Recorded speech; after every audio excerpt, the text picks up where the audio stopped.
रात्रीचे बरोबर 12 वाजले होते. डोंगराच्या कुशीत वसलेल्या राजगड हेरिटेज हवेलीवर काळोखाचे दाट सावट पसरले होते. बाहेर मुसळधार पाऊस कोसळत होता. विजांचा कडकडाट संपूर्ण परिसर हादरवत होता आणि थंड वाऱ्यामुळे हवेलीच्या जुन्या खिडक्या कर्कश आवाज करत होत्या. त्या हवेलीत शहरातील सर्वात श्रीमंत उद्योगपती विक्रम राजाध्यक्ष यांनी त्यांच्या 60व्या वाढदिवसानिमित्त फक्त 8 खास लोकांना बोलावले होते.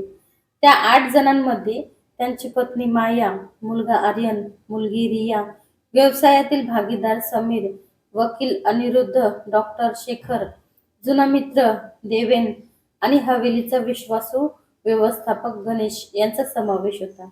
रात्री 11 वाजेपर्यंत सर्वजण हसत खेळत जेवत होते. पण त्यानंतर अचानक विक्रम यांनी सांगितले, माझ्याकडे एक मोठं सत्य आहे. ते मी उद्या सकाळी सर्वांसमोर सांगणार आहे. ते ऐकल्यावर तुमच्यापैकी काहींचं आयुष्य कायमचं बदलून जाईल. हे ऐकताच सर्वांच्या चेहऱ्यावरील रंग उडाला. कोणालाही समजत नव्हतं की ते कोणत्या सत्याबद्दल बोलत आहेत. काही मिनिटांनी विक्रम आपल्या खोलीत गेले. त्यांनी स्वतः आतून दरवाजा बंद केला. व्यवस्थापक गणेशने स्वतः पाहिलं की दरवाजा लॉक झाला आहे. त्यानंतर हवेलीत शांतता पसरली. सकाळी 7 वाजले तरी विक्रम खाली आले नाहीत.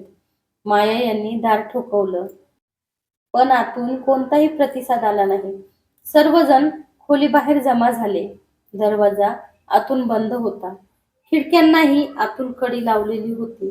शेवटी दरवाजा तोडण्यात आला. दरवाजा उघडताच सर्वजण थिजून गेले. विक्रम राजाध्यक्ष जमिनीवर रक्ताच्या थरोऱ्यात पडले होते. त्यांच्या छातीत एक धारदार सुरा खुपसलेला होता. खोलीत झटापटीची कोणतीही चिन्ह नव्हती. सुरा त्यांच्या शरीरातच अडकलेला होता. खोलीतील प्रत्येक वस्तू जागच्या जागी होती.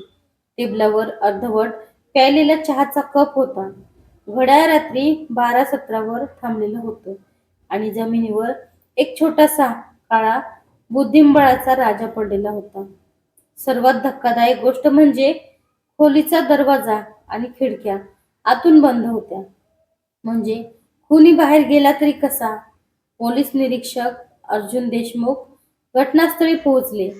त्यांच्या कारकिर्दीत त्यांनी अनेक गुंतागुंतीच्या हत्या उकलल्या होत्या, पण अशी बंद खोलीतील हत्या त्यांनी प्रथमच पाहिली.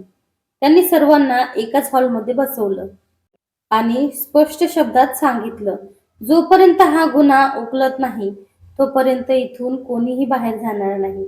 प्रत्येकाच्या चेहऱ्यावर भीती होती, पण काहींच्या डोळ्यात भीतीपेक्षा वेगळंच काहीतरी दिसत होतं.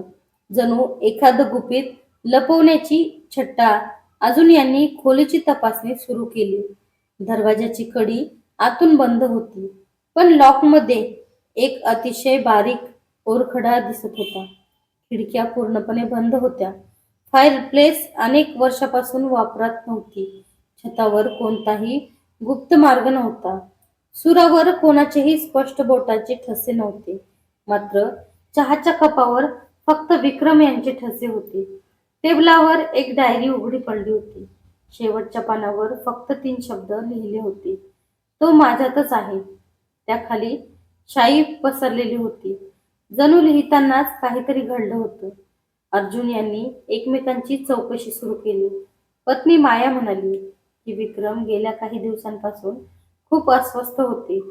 मुलगा आर्यनवर मोठं कर्ज होतं. मुलगी रियाचं वडिलांशी वारसा हक्कावरून भांडण झालं होतं. भागीदार समीरवर कंपनीत आर्थिक गैरव्यवहार केल्याचा संशय होता.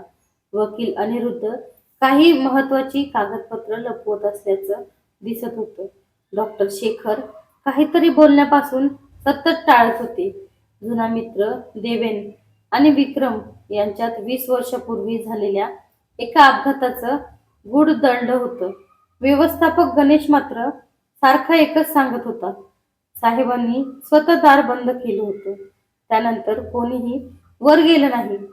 इतक्यात अर्जुन यांची नजर पुन्हा त्या काळ्या बुद्धिबळाच्या राजाकडे गेली. हवेलीच्या लायब्ररीत बुद्धिबळाचा पट मांडलेला होता, पण त्या पटावर काळा राजा गायब होता. तो इथे कसा आला? आणि तोच या खुनाचा सर्वात मोठा संकेत तर नव्हता.